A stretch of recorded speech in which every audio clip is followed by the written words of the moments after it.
Luffy has been on Elbaf for 5 minutes and already has killed a local god. That has to be a new record for stirring shit up.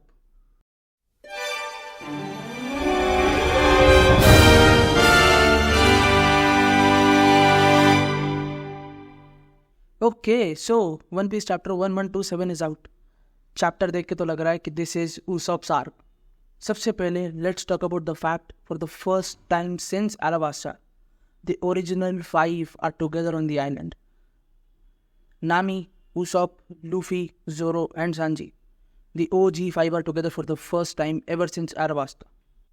हमेशा जब भी एक नए island पे पहुंचते हैं the straw hat crew always separates. I have a small theory why the original 5 are together and the rest of them are together in this arc. The reason is कि पिछले कुछ आर्क्स में ये चीज़ हमको देखने मिला है कि all of the Straw Hats are capable of calling themselves a Yonko crew now. All of them have showed their own potentials now.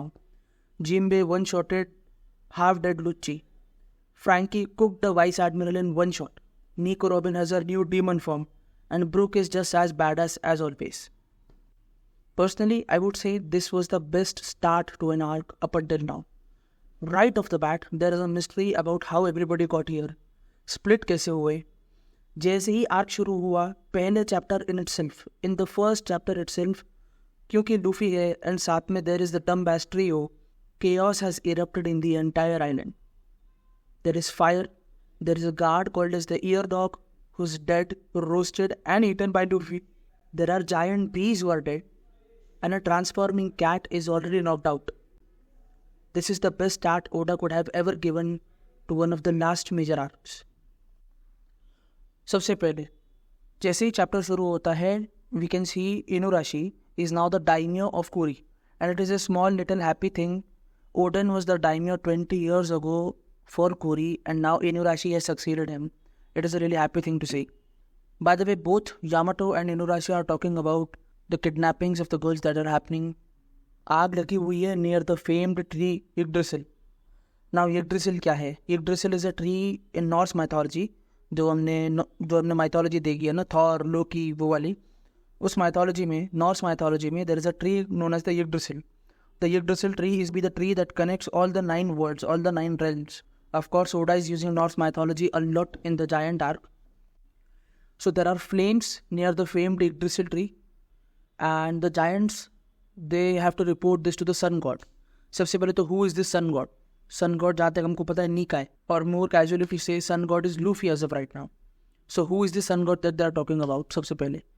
Secondly, मेरे हिसाब से एक थियरी है, Yggdrasil जो ये फेम्ड ट्री इन्होंने दिखाया है, प्लीज जो चैप्टर में दिखाया है, वो मेरे हिसाब से वो वाला Yggdrasil नहीं है जिसके बारे में एक्चुअली बात हो रही है.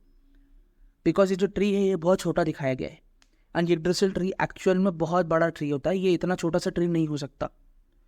सो बेसिक छोटी सी theory that I have in my mind as of right now is this is not the Yggdrasil tree that they are talking about.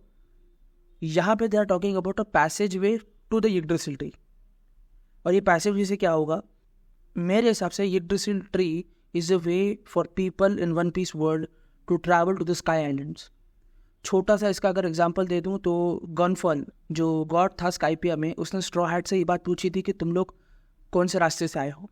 That means जिस रास्ते से ये लोग ऑलरेडी ऊपर आए थे, that is a knock up stream, उसके अलावा देयर इज़ वन मोर रास्ता to come in, that is the sky terminal, जहाँ से सबसे पहले काइडो ने जंप लिया था एंड साथ में उरूज भी खड़ा था. वो sky terminal is connected to the real world down here. The sky islands are connected to the blue sea down here via the use of the Yggdrasil tree. This is my theory. So यहाँ पे जो flames हैं, these are not the flames to burn down the Yggdrasil tree because वो बहुत बड़ा tree है, छोटी सी flame से बर्स्ट नहीं हो जाएगा. लेकिन the passage way to Yggdrasil tree, कि अगर पैसेज वे टूट गया तो फिर हम Yggdrasil tree पे कभी जा नहीं पाएंगे और उस पैसेज वे बंद हो जाएगा. जब चैप्टर शुरू होता है we can see Nami and Usopp. सबसे पहले Nami and Usopp both are attacked by first of all a giant bee, then a hedgehog, then a cat with a crown on its head. The cat starts attacking. नामी जैसे तैसे करके जेस use करके बचती है, लेकिन कैट नॉकआउट नहीं हुई है अभी. The cat comes back again.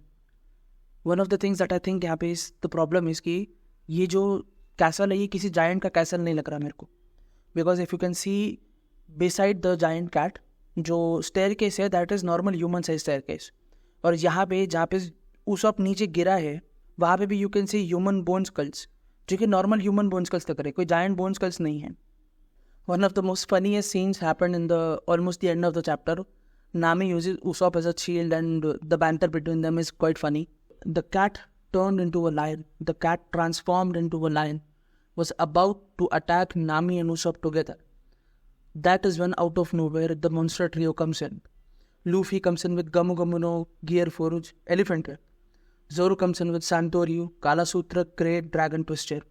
And Sanji comes in with Ifrit Jambe, E-Pole Strike. All three of these attacks from the monster trio are the exact same or the upgraded version of the attacks that they used in chapter 162 in Arabasta. And that is, a nice kickback.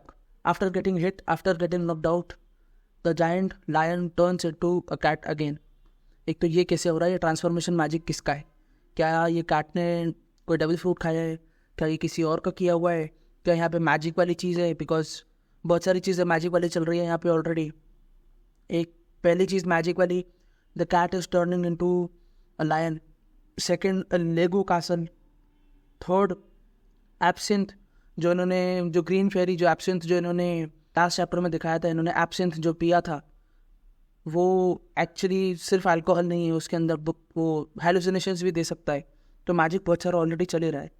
इस पूरे के पूरे arc में बहुत ज़्यादा magic वैसे भी आने ही वाला है. And most likely I think this magic will be one of the things that will aid Usopp. Usopp will have most likely the chance to actually use magic in his life to become stronger. He would have a chance to use magic, जहाँ तक मुझे लग रहा है. Famed David and गोलायथ वाला scene तो होगा ही Usopp के साथ, जहाँ तक नॉर्स मैथोलॉजी की बात चल रही है. लेकिन उसके अलावा मेरे हिसाब से Usopp को बहुत हद तक यहाँ पे मैजिक भी मिलेगा. बिकॉज एक नॉर्मल ह्यूमन कितना भी कुछ भी कर ले, without a lot of power और हाकी और डेविल फ्रूट और समथिंग लाइक दैट, Usopp जैसा कैरेक्टर जो कि ऑलरेडी वीक है, वो अचानक से स्ट्रांग नहीं हो जाएगा. उसके लिए बहुत ज़्यादा ट्रेनिंग लगेगी. एंड यहाँ पे ट्रेनिंग का टाइम नहीं है, because the war for One Piece is started. And इस वॉर में भी एवरीबडी है. Everybody is in this war for One Piece, from Yonko, all for Yonkos, to revolutionaries, to everybody. यहाँ तक कि even the world government, even the navy is now thinking कि हम भी जाते हैं वन पीस, हम क्लेम कर लेते, बेटर रहेगा. सो आई डोंट थिंक Usopp के पास बहुत ज़्यादा टाइम है. Usopp doesn't have 2 years like he had to train and become strong as hell to do shit. अभी उसके पास में इतना टाइम नहीं है. Most likely he will use or he will get some of this magic from Elbaf. And of course जब chapter ख़त्म हो रहा है तो of course we can see the most loved panel that at least I love this panel the most. Last panel जिसमें Luffy, Zoro, Sanji out of nowhere they break their characters. सबसे पहले they are themselves. Literally Luffy wants to eat the giant cat. Sanji is just love-stricken and fawning over Nami. Surprisingly, Zoro is actually thinking, why turn back into a cat or ye or wo? And out of nowhere, in a second no less, all three of them go back to them being themselves in a second. Sanji is seriously talking about roasting and eating bees because they are nutritious. Zoro wants to find the ship and sea. Luffy just wants to find more stuff to eat. And comedically, Nami is just getting angry over it. While Usopp, बेचारा जिसका arc होना चाहिए, he is taking major L's. अभी chapter शुरू हुई, अभी arc शुरू हुआ है, भाई साहब ने एल लेना शुरू कर दिया ऑलरेडी. पर्सनल थियरी छोटा सा, ये जो एल लेना, ये Usopp बहुत ज़्यादा लेगा इस आर्क में. स्टार्टिंग में Usopp will take a lot of L's just to turn back around and get a great transformation or something like that. I don't know what happened, but after Wano, Oda seems to be drawing Luffy a lot more fluidly. Like पहले Luffy used to be drawn quite solid. At least till Gear 4, Luffy को ना बहुत solid draw किया जाता था. There were no blurry lines. Or now he is getting more and more rubbery, more and more abstract, more and more free in the drawing. Maybe it has something to do with the Nika form. But if you can see in this image, Luffy seems more free. Luffy seems more rubbery. Luffy just seems more abstract. I think this can also show कि Luffy का जो awakened form है, this is not completely awakened as of right now. Maybe he can use this form to create everything into rubber. Everything. I don't know इसके ऊपर क्या है, but comment में बताना नीचे अगर तुम चाहते हो मैं इस चीज़ पे एक और अलग से वीडियो बनाऊँ तो. सो या, दैट वॉज द चैप्टर. बहुत बढ़िया चैप्टर था. It is an amazing start to a new arc. मुझे चैप्टर बहुत पसंद आया. Tell me your thoughts in the comments and also follow me on Instagram and Twitter. अब हम आपसे मिलेंगे सीधा अगले चैप्टर पे. तब तक के लिए टाटा, बाय बाय, शब बखैर. Like, subscribe and share. Justice burning bright, Kuma, Kuma, the bear with a plan on a journey to find the sun god Nika. He's fighting for justice, rising above, Kuma, Kuma.